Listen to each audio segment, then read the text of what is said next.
the restrictions on government servants before and after retirement. Under amended Rule 8.3, officials retired from certain intelligence and security establishment will not be allowed to write anything about their organization without permission. With a notification dated May 31, the Center has amended its pension rules, putting new restrictions of officials of intelligence and security organizations after retirement. A look at various restrictions on government servants while in service and after retirement. What is new? The government has amended the CCS Pensions Rule 1972. Under amended Rule 8.3, officials retired from certain intelligence and security establishments will not be allowed to write anything about their organization without permission. It says no government servant who having worked in any intelligence or security related organizations, including the second schedule of the RTA Act, shall, without prior clearance from the head of the organization, making any publication after retirement of any material related to and including domain of the organization, including any reference or information about any personnel and his high designation and experience or knowledge gained by virtue of working in that organization, sensitive information, the disclosure of which would prejudicially affect the sovereignty and integrity of India, the security, strategic, scientific, or economic interest of the state, or relation with foreign state, or which would lead to incitement of an offense. The second schedule of the RTA Act covers 26 organizations, including the Intelligence Bureau, RNAW, Directorate of Revenue Intelligence, CBI, NCB, BSF, CRPF, ITBF, and CISF. So what are the existing provisions? The pensions of government servants is already subject to their conduct after retirement. Rule 8 of the CCS pension rule says future good conduct shall be implied condition of every grant of pension and its continuance.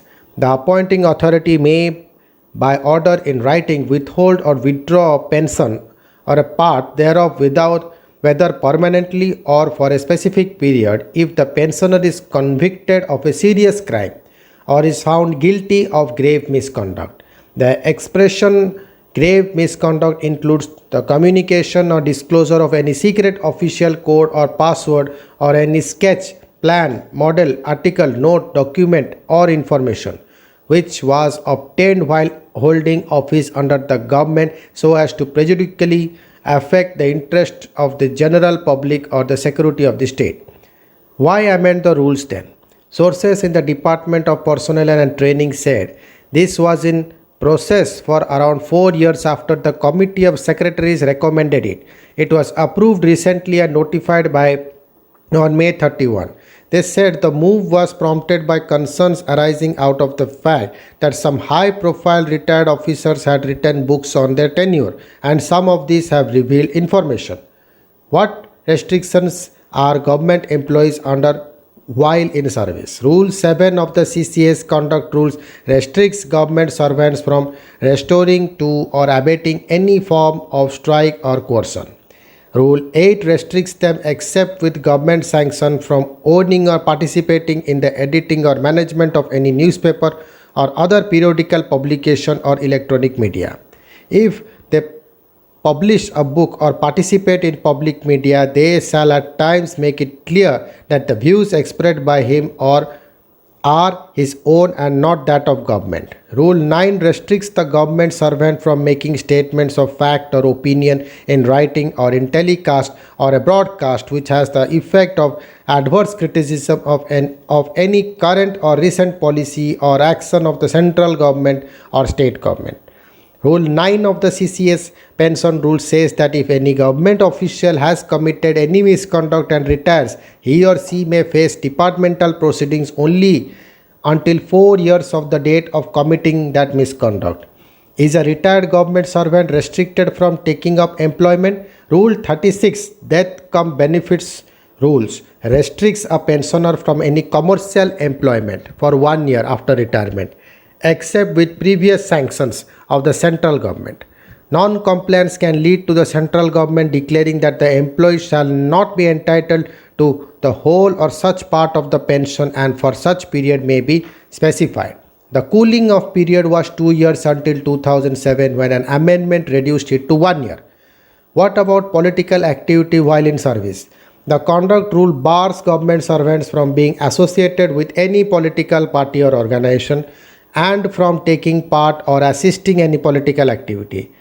An amendment on November 2014 added a few clauses to Rule 3.1, one of which said every government employee shall at all times maintain political neutrality and commit himself to and uphold the supremacy of the Constitution and democratic values.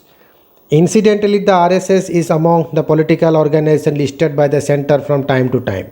But don't government servants join politics after retirement? There is no rule to stop government servants from joining politics after the retirement.